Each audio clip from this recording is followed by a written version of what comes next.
quiero hacerte una pregunta muy importante. Si tuvieras que describir la discografía de BTS, no los álbums y no las canciones, sino toda la discografía como un todo, ¿cómo lo harías? Yo diría que es un documento. El registro en tiempo real de 7 personas que crecieron, se rompieron, se reconstruyeron y aún así decidieron seguir juntas. No como un concepto de marketing, sino como un hecho real. Están los álbums, están las fechas, está la música. Y sabes escucharla, podés rastrear cada etapa de ese crecimiento con una precisión que da un poco de vértigo. Y vamos a intentar hacer un poco eso. Vamos a recorrer toda la discografía de BTS desde el principio hasta Arirang, su álbum de regreso del servicio militar. Y vamos a intentar explicar qué cambió en cada era, por qué cambió y qué dice eso sobre ellos como artistas.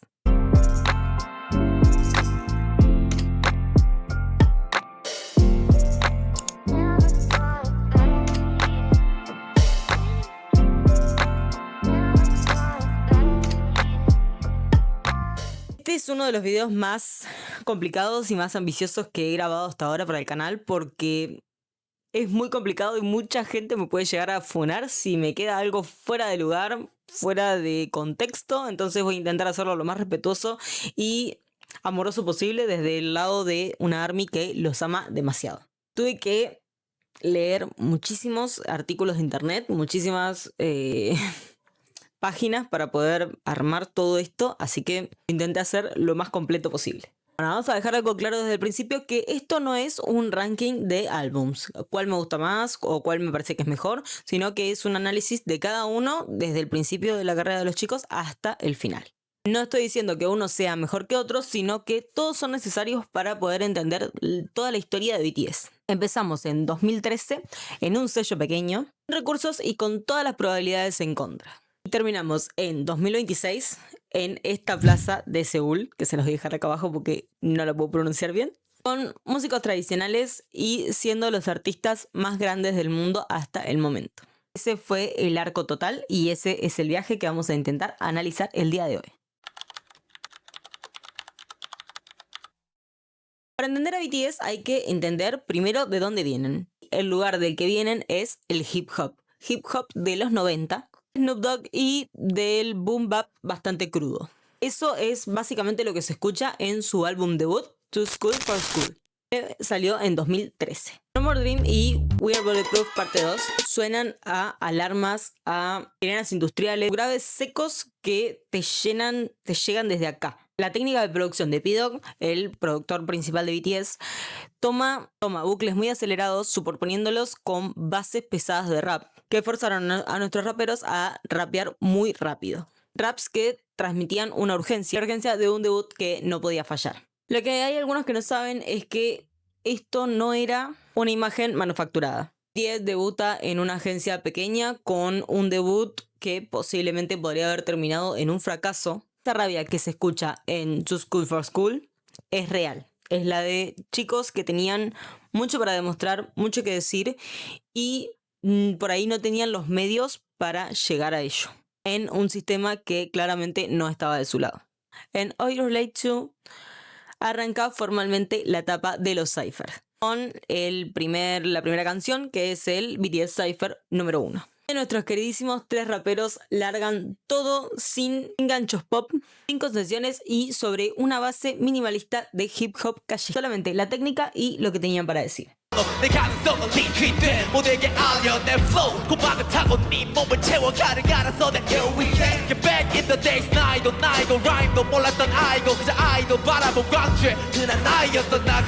El tercer álbum de la trilogía escolar empieza a mostrar algo que va a definir a BTS para siempre. La capacidad de sostener 2 registros totalmente diferentes en un proyecto. Por un lado tenemos Just One Day, una balada de R&B con sintetizadores suaves, y por el otro tenemos el Cypher número 2, donde la base muta de forma constante para que cada rapero despliegue su propio tiempo y su propia actitud.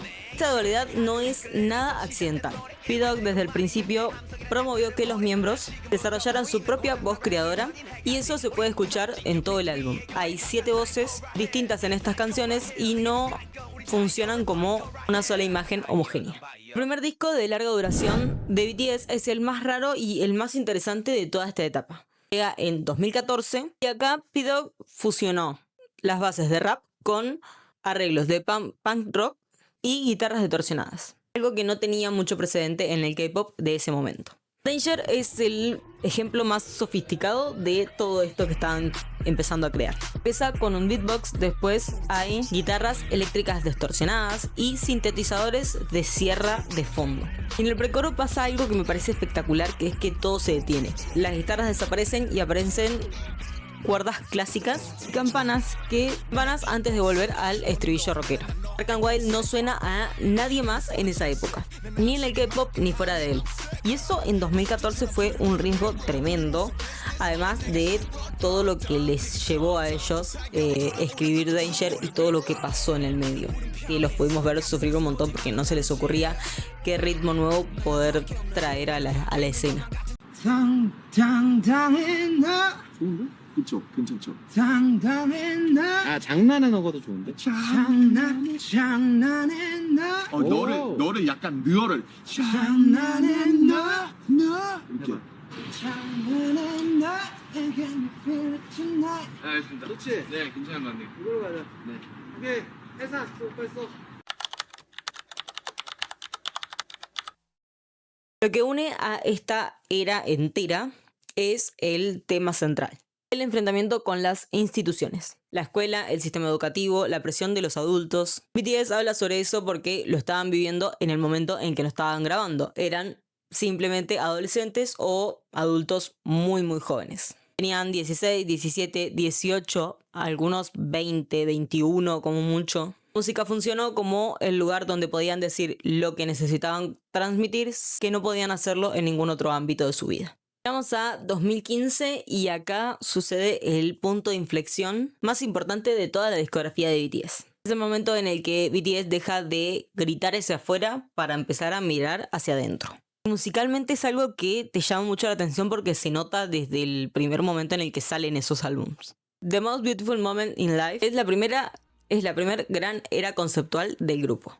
Lo que hace es desplazar un poco el hip hop pesado hacia un pop más electrónico de vanguardia y un R&B atmosférico. I Need You es la pieza clave de este momento. Acordes melancólicos de piano con sintetizadores de espacialidad. Una producción que suena a que alguien está intentando llorar, pero todavía no se puede dejar llevar por ese sentimiento. El cambio de sonido es bastante radical y creo que debe haber dejado muchos fans confundidos en ese momento porque venían de algo tan fuerte como Danger, tan pesado en cierto sentido, a algo como I Need You, que es totalmente una contraparte. Pero era algo necesario porque la temática también había cambiado. No había rabia hacia el sistema, sino una vulnerabilidad interna. Miedo a perder el tiempo, miedo a perder la juventud antes de haber hecho algo con ella. Y eso conectó con una generación entera que por ahí no se sentía tan representada con el hip hop crudo que estaban haciendo hasta el momento, pero esto era mucho más interno, conectaba con ellos de una forma mucho más profunda. En The Most Beautiful Moment in Life parte 2, Run fue su canción principal y tuvo dinámicas de rock indie con guitarras de ritmo acelerado. Pero una de las joyas del álbum es House of Cards. R&B oscuro, barroco, con cuerdas muy clásicas que te transmite mucha fragilidad. Y eso es algo que te toca bastante por adentro. Es una canción muy hermosa y que mucha gente no la menciona lo suficiente. Después de la vulnerabilidad de The Most Beautiful Moment in Life, BTS hace Wings. Si The Most Beautiful Moments in Life fue una caída hacia adentro, Wings es una caída hacia la oscuridad. El álbum está inspirado... Esta parte la vamos a tocar bastante por arriba porque ya lo expliqué en un video que los voy a dejar por acá arriba o se los voy a dejar en la descripción, que analizamos todo más en profundidad sobre lo que fue Wings. El álbum está inspirado en Demian de Hermann Hesse, una novela de 1919 sobre un joven que descubre la dualidad del mundo, que hay luz y que hay oscuridad en todo lo que pasa en el mundo. Que crecer significa enfrentarse a esa sombra sin huir de ella. BTS toma este concepto y lo hace música de una forma que es muy fiel al libro. Más allá de que el MV de Blue Sweat and Tears es una joya espectacular. La producción es teatral, dramática, muy meticulosa y suena otra vez a algo muy nuevo, a algo que los chicos todavía no habían hecho jamás. Cambia otra vez todo el panorama. Pero lo más importante de Wings no es su tema principal en este caso, más allá de que le voló la cabeza a todo el mundo, sino que cada uno de los miembros tiene su tema solista por primera vez en un álbum de ellos. Y en este caso, cada miembro de BTS exploró su propia sombra desde su propia canción. Si quieren ver más en profundidad, realmente vayan a ver ese video que les estoy diciendo, donde hablamos de Wings, porque lo exploramos mucho más en detalle. 7 canciones, 7 miembros diferentes, 7 formas distintas de enfrentarse a su propia sombra. Y si vamos a hablar de canciones de BTS, tenemos que hablar de la joya de la corona, que es Spring Day. Que en una reedición ampliada del álbum de Wings fue incluida entre ellos, entonces vamos a hablar acá, en vez de hablarla de su propio álbum, inspirada en el rock británico alternativo, con guitarras eléctricas limpias y arreglos orquestales de gran calidad. Este tema está catalogado por muchos críticos como una de las obras poéticas más perfectas dentro de la música coreana contemporánea. Y realmente yo no soy nadie para discutir eso, porque Spring Day es de mis canciones favoritas de BTS. Es una canción que te trae muchísima congoja en el corazón cada vez que la escucho, y realmente espero que la puedan tocar acá en octubre. Ahora vamos a hablar de algo que creo que es una de las mayores decisiones artísticas dentro de la historia de BTS. Es el uso deliberado de la música tradicional coreana como resistencia cultural. Para entenderlo bien, vamos a ampliar un poco el contexto de esto. BTS empieza a romper barreras en Occidente. Los Billboard Hot 100, estadios de Estados Unidos, un discurso en la ONU. La industria musical angloparlante tiene una tendencia muy clara cuando artistas internacionales empiezan a entrar en sus charts, en su rango. Es occidentalizarte, canta en inglés, suavizar tu identidad nacional. Y BTS en ese momento hace algo que es todo lo contrario. Idol de Love Yourself Answer es justamente el ejemplo más claro de esto que les estaba diciendo. La base rítmica fusiona un género electrónico sudafricano con un ensamble de música coreana construido sobre 4 instrumentos de percusión tradicionales. Además de eso, el video musical incluye referencias a La Danza del León y la iconografía de los Tigres de Minhwa.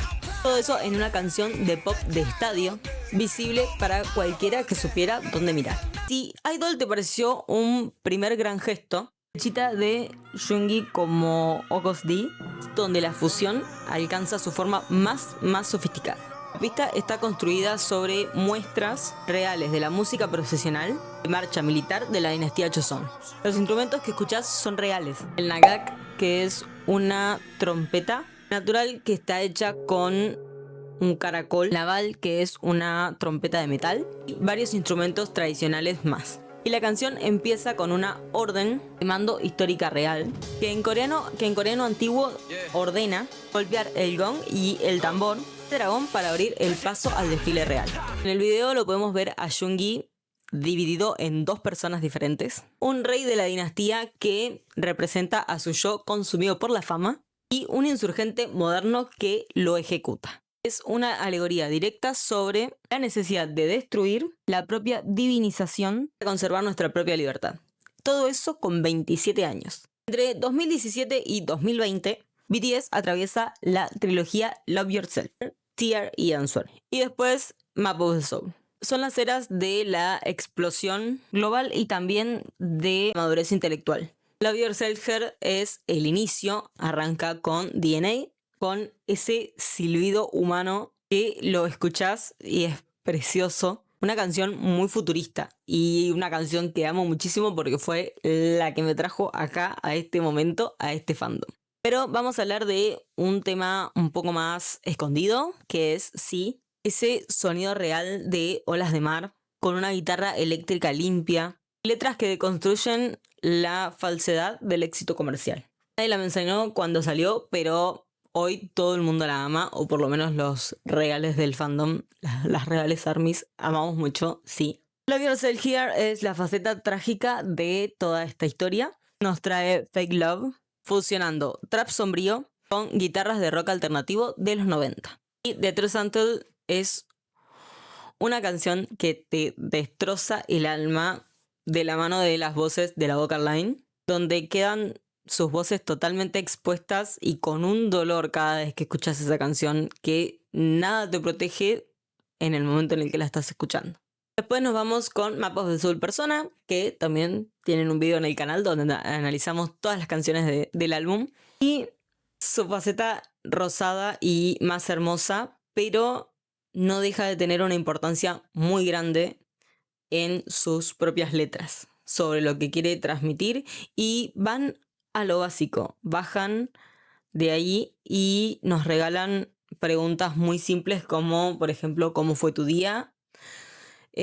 Cuéntame sobre ello. Entonces son temas muy lindos, aparte de que nos han regalado Microcosmos, que chicos es la canción del fandom prácticamente. Entonces es un álbum al que también le tengo mucho cariño porque es el primero al que le hice stream, entonces le tengo muy buenos recuerdos a ese álbum. Y después llegamos a Map of the Soul 7, que es el pico conceptual de su carrera. 20 pistas, 7 años ya caminados de carrera. Van siendo una joya maestra de música clásica con muchísimos otros detalles, pero que tiene un video espectacular y unas presentaciones que no tienen nombre, analizando el mayor miedo en la vida de un artista, el día en que la música deje de conmoverlo. No podemos dejar el title track de lado, que es On, que también tiene muy buenas presentaciones y una música de banda en vivo espectacular. Y Zero O'Clock, que es de las canciones más hermosas que he escuchado en su discografía, y como que también te remueve un poquito acá el corazón, donde pone también un poquito bastante acongojado, si se podría decir, porque más cuando estás pasando un momento difícil, es la esperanza de que todo día termina y al otro día puedes empezar desde cero. Entonces da un poquito de respiro cuando estás pasando un mal momento. Vi en 2020 es el álbum más íntimo de todo el catálogo, podríamos decir. Fue concebido durante los momentos más crudos y más difíciles de la pandemia que sufrimos en el año 2020. Los miembros lo produjeron de forma totalmente autogestionada. Asumieron roles en la dirección de arte, en lo visual y en su producción ejecutiva. Y Life Goes On es una pista de pop alternativo con un ritmo pausado que habla sobre el consuelo y el aislamiento. Dentro de eso, Dynamite fue su polo totalmente opuesto, un disco pop retro enteramente en inglés, construida para dar alegría en un momento en el que el mundo realmente la necesitaba. En 2022 llega Proof y cierra un poco esta gran etapa histórica del grupo antes del servicio militar. 3 discos, los grandes temas de su carrera, más algunos inéditos como por ejemplo Yet to Come. Y el tercer disco revela algo que a mí me encantó escuchar como fan, que fueron maquetas inconclusas, temas que por ahí no llegaron a sacar de ese modo, porque por ahí tenían modificaciones de temas originales que ya habíamos escuchado, versiones crudas sin mezcla, algo como diciéndole al mundo, el motor de BTS no es el producto terminado, sino la artesanía colectiva. Después del servicio militar, después de la pausa, después de sus carreras solistas, después del servicio militar y de tanta espera, llegó Arirang. El nombre claramente no es aleatorio. Arirang es la canción folclórica más antigua y más reconocida de Corea. Un estándar cultural que existe en cientos de versiones regionales que representa el alma del pueblo coreano. BTS lo eligió como nombre para su álbum de regreso y creo que eso ya es una declaración en sí misma. Musicalmente es su regreso más sofisticado y más experimental. La verdad que trabajaron muchísimos colaboradores en el álbum y por más de que muchos sean extranjeros, el álbum mantiene una identidad profundamente coreana. Su Body empieza como un pop electrónico bailable y a los 2 minutos se para y empiezan a sonar voces de mujeres cantando el Arirang con voces llorosas y melancólicas que tienen siglos de historia. Un tema de pop de estadio y un tema que está sonando en toda la gira, en todo el mundo y que todas las fans lo estamos cantando. Y es algo totalmente impactante e impresionante. Aliens mezcla trap estadounidense con el Jung Marie, un compás folclórico de 12 tiempos. Y número 29, la pista número 6 del álbum, no tiene ni voces ni instrumentación moderna. Es el sonido de la resonancia de la campana divina, el Rey Songdok, el Tesoro Nacional de Corea número 29. La grabaron hasta que la onda sonora se disuelve completamente, o sea que es 1 minuto y 37 segundos, y divide el álbum en 2 partes. Y me parece algo loquísimo que lo hayan agregado en el álbum. Me parece muy choqueante. They Don't Know About Us es una canción que te rompe mucho más después de lo que los chicos han salido a decir sobre este tema. Y dice específicamente esto. Dicen que somos especiales entre los asiáticos, que somos seres indestructibles, no nos identificamos, somos solo 7 personas. El grupo más grande del mundo, rechazando esa visión de deidad que tenemos muchas personas sobre ellos, en el álbum de regreso más esperado de la historia. Así. Eso es Arirang. Bueno, ahora vamos con un poco de... cerrando un poco el tema. Yo llegué en 2018 al fandom, en más o menos julio, agosto, no me acuerdo muy bien. Sé que Idol ya había salido para cuando yo llegué al fandom. El primer comeback que viví en carne propia fue el de Map of the Soul Persona con Boy With Love. Es decir que descubrí todo esto que les estaba contando hacia atrás. No lo pude vivir en carne propia y creo que es algo de lo que más me arrepiento. Siento que llegué a tiempo, no tan tarde, pero muchas veces se siente como que me hubiese gustado vivir en carne propia todos esos estrenos. Pero yo ya los descubrí cuando eran casi el grupo más grande del mundo. Ya eran muy reconocidos para cuando yo llegué al fandom. Y aún así pude vivir cada uno de eso que... todo eso que ellos intentaban transmitir lo pude vivir casi como si hubiese pasado en tiempo real. Creo que hay algo en la discografía de BTS que no lo puedo encontrar en ninguna otra persona y creo que por eso después de 8 años sigo acá firme con ellos porque me hacen vivir cosas que ningún otro artista puede. En octubre de este año los voy a ver por primera vez en mi vida y por más de que era un sueño que tenía, jamás creí que esto realmente se iba a hacer realidad. Son 8 años siendo ARMY, 8 años escuchando esta discografía espectacular que acabo de contarles. Claramente no es solo un concierto, es como el cierre de un círculo que realmente no me esperaba y que me hace muy feliz poder vivirlo. Creo que es el cierre de ese círculo de cuando puse DNA para poder descubrir en el fanfic que yo estaba leyendo quién era quién. Ahora ir a conocerlos es como un cierre perfecto. Claramente yo voy a seguir acá en el fandom haciendo videos para ustedes y interactuando con otras fans y voy a seguir haciendo stream, votaciones y todo como siempre, pero se siente muy lindo, se siente como un calorcito así en el pecho. Contame en comentarios cuál fue la era en la que vos llegaste, el tema, el álbum, qué años estaba viviendo en ese momento. Vamos a debatir en los comentarios a ver qué nos pareció a todas. Saben que si les gustó el video se pueden suscribir, pueden dejar su me gusta, compartir el video, dejar un comentario bonito abajo y subimos videos 2 veces a la semana y nos vemos en la próxima semana.